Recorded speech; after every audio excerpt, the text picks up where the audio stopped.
نحمده ونصلي على رسوله الکریم اما بعد۔ ایک عرصہ سے مغربی ذرائع ابلاغ اور مغرب زدہ افراد اور تنظیموں کی طرف سے مسلسل یہ پروپیگنڈا کیا جا رہا ہے کہ اسلام نے عورت کو کچھ نہیں دیا اور اسے اس کے بنیادی حقوق سے محروم کر دیا ہے، حالانکہ یہ محض ایک جھوٹ ہے جس کی کوئی حقیقت نہیں، کیونکہ عورت کو جو مقام اسلام نے دیا ہے وہ اسے کسی دوسرے مذہب سے بالکل نہیں ملا۔ اگر آپ پوری ایمانداری کے ساتھ اس جھوٹے دعوے کا جائزہ لیں اور سب سے پہلے جاہلیت کے زمانے کی عورت اور خاتون اسلام کے درمیان موازنہ کر لیں تو آپ پر اچھی طرح سے یہ واضح ہو جائے گا کہ پہلے زمانے میں عورت کتنی حقیر سمجھی جاتی تھی اور اسلام نے اسے کتنا بلند مقام عطا کیا ہے، حتیٰ کہ جاہلیت میں لڑکی کا وجود ہی عار تصور کیا جاتا تھا، بلکہ اسے زندہ درگور کر دیا جاتا تھا، جیسا کہ سورۃ النحل آیت نمبر 58 اور 59 میں ارشاد ربانی ہے کہ وَإِذَا بُشِّرَ أَحَدُهُمْ بِالْأُنثَىٰ ظَلَّ وَجْهُهُ مُسْوَدًّا وَهُوَ كَظِيمٌ يَتَوَارَىٰ مِنَ الْقَوْمِ مِنْ سُوءِ مَا بُشِّرَ بِهِ أَيُمْسِكُهُ عَلَىٰ هُونٍ أَمْ يَدُسُّهُ فِي التُّرَابِ أَلَا سَاءَ مَا يَحْكُمُونَ، کہ ان میں سے جب کسی کو لڑکی کی اطلاع پیدا ہونے کی دی جاتی تو اس کا چہرہ سیاہ ہو جاتا تھا اور وہ دل ہی دل میں گھٹنے لگتا تھا کہ جو بری خبر اسے دی گئی ہے اس کی وجہ سے لوگوں سے منہ چھپائے پھرتا ہے، سوچتا ہے کہ کیا اس کو ذلت اور رسوائی کے باوجود اپنے پاس رکھے یا اسے مٹی میں دبا دے۔ کیا ہی برے فیصلے کرتے ہیں۔ نہیں، اندازہ لگائیے کہ زمانے جاہلیت کے لوگوں کی حالت کہ کسی شخص کو جب اس کے گھر میں بیٹی پیدا ہونے کی خبر دی جاتی تو اس کا چہرہ کالا سیاہ ہو جاتا تھا اور وہ مارے شرم کے لوگوں سے چھپتا پھرتا اور غم میں نڈال ہو کر سوچتا رہتا کہ اب وہ اس لڑکی کے ساتھ کیا سلوک کرے، اس کے ساتھ کیسے وہ گزارا کرے اور گھر میں کس طرح اسے برداشت کرے۔ تو اکثر لوگ اپنی بچیوں کو زندہ گڑھوں میں دبا دیتے تھے، مار ڈالتے تھے۔ یہ تھا زمانہ جاہلیت میں کسی عورت کا مقام، جبکہ اسلام نے گھر میں بیٹی کی پیدائش کو باعث برکت قرار دیا اور اسے زندہ درگور کرنا حرام قرار دے دیا۔ اب دیکھ لیجئے بخاری کتاب الاستقراض باب ما ینہی عن اضاعۃ المال حدیث نمبر 2408 اور مسلم کتاب الاقضیہ باب النہی عن کثرت المسائل حدیث نمبر 1715۔ ارشاد فرمایا ان اللہ حرم علیکم عقوق الامہات ووعد البنات، اللہ تعالی نے تم پر ماؤں کی نافرمانی کرنا اور بیٹیوں کو زندہ درگور کرنا حرام قرار دیا ہے، بلکہ آپ صلی اللہ علیہ وسلم نے تو بیٹیوں کی تعلیم و تربیت کی فضیلت بیان کرتے ہوئے ارشاد فرمایا، جیسا کہ بخاری کتاب الزکوٰۃ باب اتقوا النار ولو بشق تمرۃ حدیث نمبر 1418 اور لفظ یہ بخاری کے ہی ہیں، اور مسلم میں بھی باب فضل الاحسان الی البنات حدیث نمبر 2629 میں ہے کہ من ابتلی من ہذہ البنات بشیء فاحسن الیہن کن لہ سترا من النار، جس شخص کو ان بیٹیوں کی وجہ سے کسی طرح آزمائش میں ڈالا جاتا ہے پھر وہ ان سے اچھائی کرتا ہے تو یہ اس کے لیے جہنم سے ستر اور پردہ بن جائیں گی۔ اچھائی کرنے کا مطلب کیا ہے کہ ان کی پرورش اچھی طرح کرے، ان سے اچھا سلوک کرے، تعلیم و تربیت کا اہتمام اچھے انداز سے کرے، پھر جب وہ جوان ہو جائے تو اس کی شادی کے لیے اچھے اور پابند اسلام خامد کا انتخاب کرے۔ اور حضرت انس رضی اللہ تعالیٰ عنہ سے مروی ہے کہ رسول اکرم صلی اللہ علیہ وسلم نے فرمایا، جیسا کہ مسلم شریف حدیث نمبر 2631 میں ہے کہ من عال جاریتین حتی تبلغا جاء یوم القیامت انا وہو وضم اصابعہ،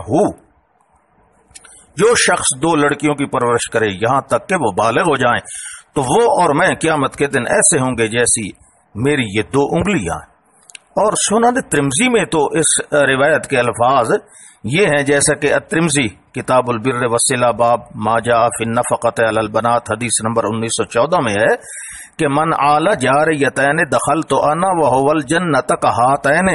و اشارہ باصبعہ، جس نے 2 لڑکیوں کی پرورش کی، وہ اور میں جنت میں ایسے داخل ہوں گے جیسے میری یہ 2 انگلیاں ہیں۔ تو آپ خود دیکھ لیجئے کہ اسلام عورت کو کیا مقام دے رہا ہے، حتیٰ کہ جب لڑکی بالغ ہو جائے تو اس کی شادی کے وقت بھی اس سے اجازت طلب کی جائے، اور اگر وہ بیوہ ہو تو اس سے مشورہ لیا جائے۔ رسول اکرم صلی اللہ علیہ وسلم کا واضح ارشاد گرامی ہے، جو بخاری باب لا ینکح الاب وغیرہ، یہ حدیث نمبر ہے 5136۔ آپ نے فرمایا لا تنکح الأیم حتی تستأمر ولا تنکح البکر حتی تستأذن، کسی بیوہ کا نکاح اس وقت تک نہ کیا جائے جب تک اس سے مشورہ نہ کر لیا جائے، اور کسی کنواری لڑکی کا نکاح اس وقت تک نہ کیا جائے جب تک اسے اجازت نہ لے لی جائے۔ تو صحابہ کرام رضوان اللہ علیہم اجمعین نے عرض کیا، اے اللہ کے رسول صلی اللہ علیہ وسلم، کنواری لڑکی کی اجازت کیسے ہوگی؟ تو آپ نے فرمایا اس کی خاموشی اس کی اجازت سمجھی جائے گی، اور پھر شادی کے وقت یعنی نکاح کے وقت اس کا مہر مقرر کیا جائے، اور پھر یہ تعلیم دی کہ اس کا مہر جو ہے خوشی خوشی ادا کیا جائے، جیسا کہ سورۃ النساء آیت نمبر 4 میں ارشاد ربانیہ وآتوا النساء صدقاتہن نحلۃ، عورتوں کو ان کے مہر راضی خوشی دے دو، اور پھر نان و نفقہ علاج معالجہ سب کا سب مرد کے ذمہ قرار دے دیا۔ رسول اکرم صلی اللہ علیہ وسلم نے حجۃ الوداع کے موقع پر میدان عرفات میں صحابہ کرام رضوان اللہ علیہم اجمعین کے جمع غفیر سے خطاب کرتے ہوئے ارشاد فرمایا تھا، جیسا کہ مسلم میں باب حجۃ النبی صلی اللہ علیہ وسلم حدیث نمبر 1218 میں ہے، فاتقوا اللہ فی النساء فإنکم اخذتموہن بأمان اللہ واستحللتم فروجہن بکلمۃ اللہ وَلَكُمْ عَلَيْهِنَّ أَلَّا يُؤْتِينَ فُرُشَكُمْ أَحَدًا تَكْرَهُونَهُ وَلَهُنَّ عَلَيْكُمْ رِزْقُهُنَّ وَكِسْوَتُهُنَّ بِالْمَعْرُوفِ، تم عورتوں کے متعلق اللہ سے ڈرتے رہنا، کیونکہ تم نے انہیں اللہ کی امان کے ساتھ لیا ہے اور انہیں اللہ کے کلمہ کے ذریعے اپنے لیے حلال کیا ہے،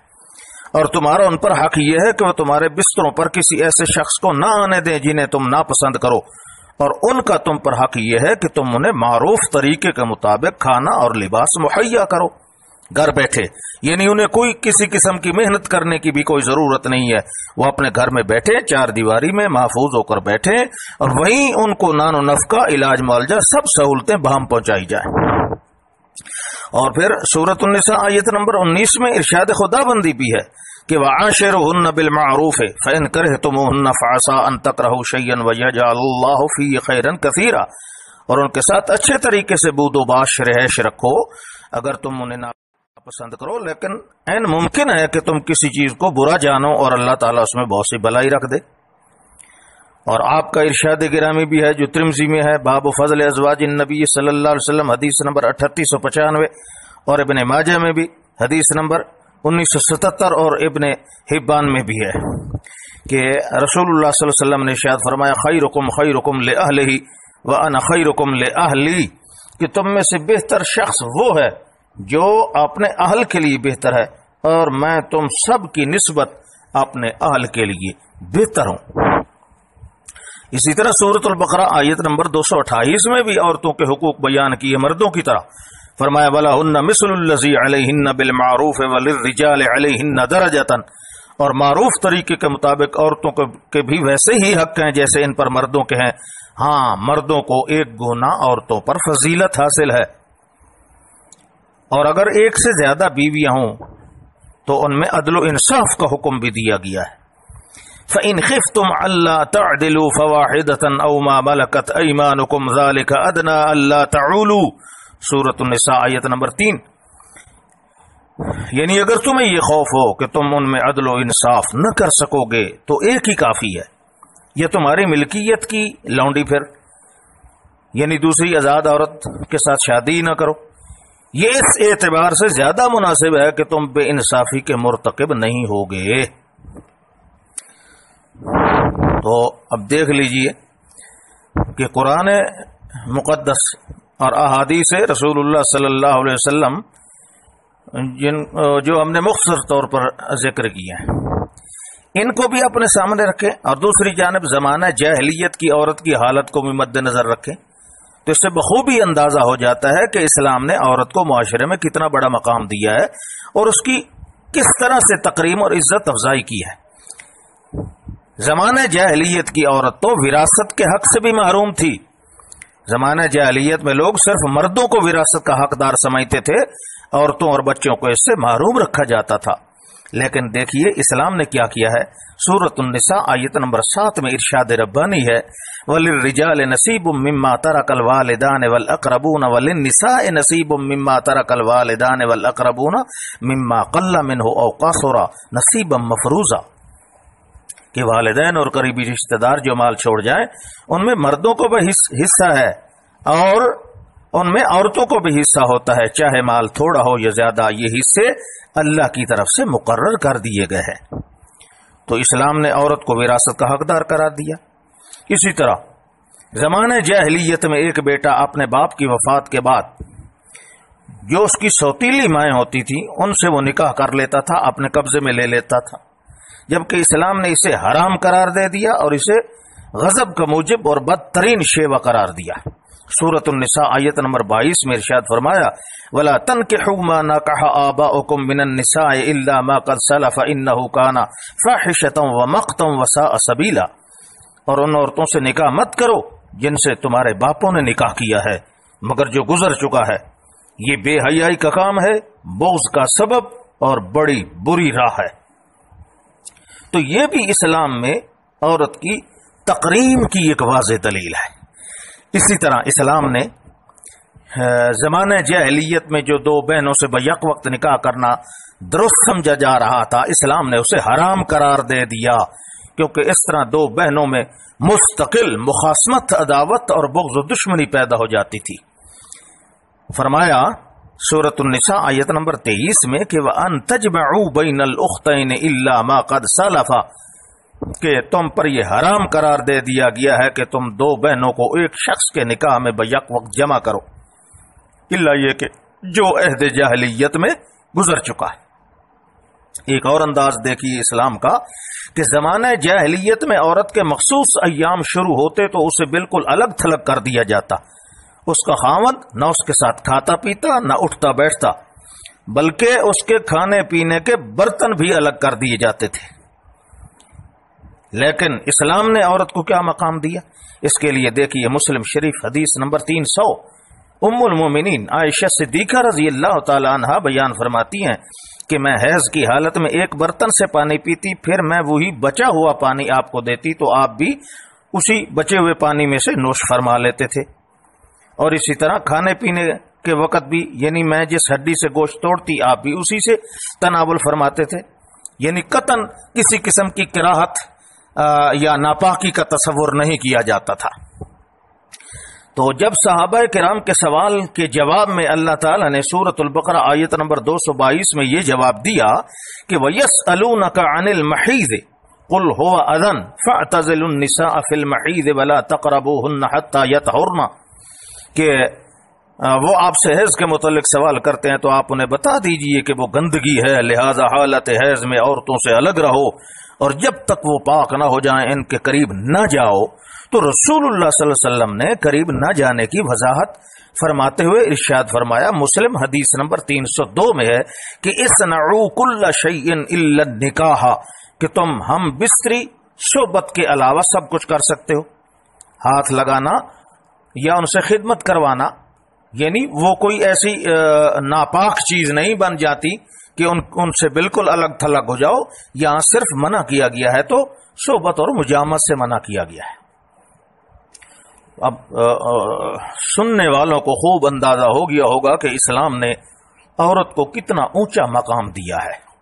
اس لیے مغربی ذرائع ابلاغ کے گمراہ کن پروپیگنڈے سے متاثر ہو کر قطعاً اس احساس میں مبتلا نہیں ہونا چاہیے کہ اسلام نے عورت کو